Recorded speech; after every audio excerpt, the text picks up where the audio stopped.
On a un légume qui nous tient à cœur, c'est le haricot palette de couleur jaune. Alors il a une histoire de famille, ce haricot, car en fait c'est mon arrière-grand-père qui était prisonnier en Allemagne pendant la Seconde Guerre mondiale, qui a travaillé justement sur une exploitation agricole et en tant que fin connaisseur a réussi à récupérer quelques graines et on a pu les conserver. Donc ce haricot s'appelle l'haricot or du Rhin parce qu'il est de couleur jaune, il a une chair très fondante, très ferme, très charnue. C'est la variété de la famille.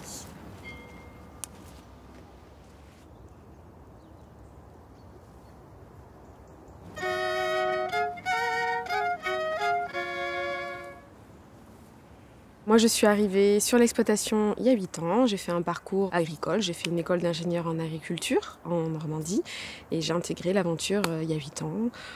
Une envie de voir la ferme continuer, se développer, garder les traditions aussi familiales au niveau de nos pratiques culturelles, au niveau de nos graines aussi, parce qu'il y a des graines qu'on a conservées depuis un certain temps, et de pouvoir offrir et partager à tout le monde notre savoir-faire et la qualité de nos légumes, car on a des terres très très adaptées pour ça. Donc voilà, ça nous tient à cœur de maintenir ce domaine.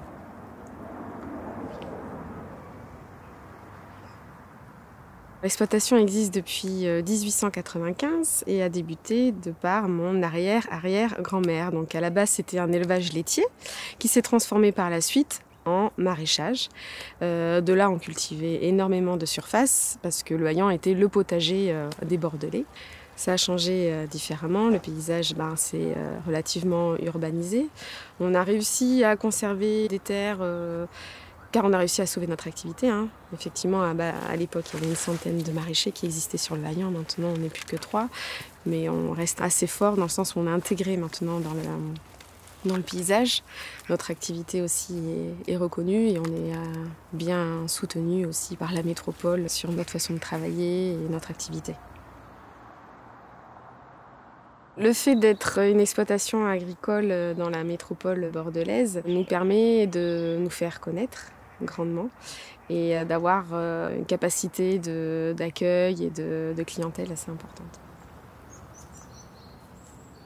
Nous cultivons en maraîchage 4 hectares sur 3 sites différents parce que l'exploitation est relativement morcelée. On a une zone avec notre petit point vente et nos hangars et le matériel. Et comme on est en zone urbaine, forcément, on a des terres qui sont attribuées à la culture.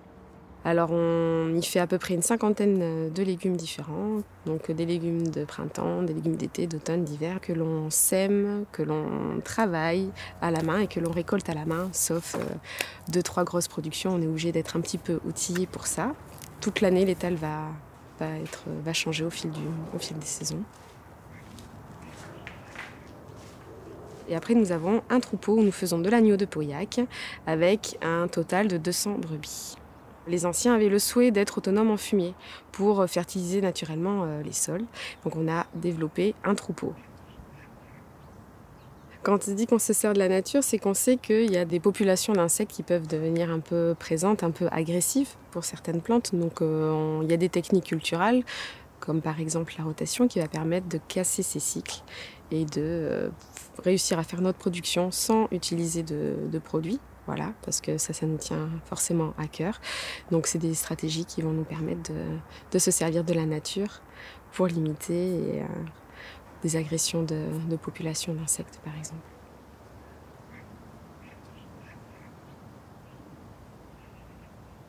Mon métier, je pense que c'est un métier de passion, un métier de patience, un métier où il faut être humble aussi, car on est amené à affronter des moments, on va dire, assez contraignants, que ce soit au niveau du climat, au niveau de tout un tas de choses. Donc c'est un beau métier car on fait vivre en fait les gens. On nourrit les populations, on perpétue nos traditions, on travaille à l'extérieur, on se nourrit de tout ça. C'est un métier prenant mais de passion.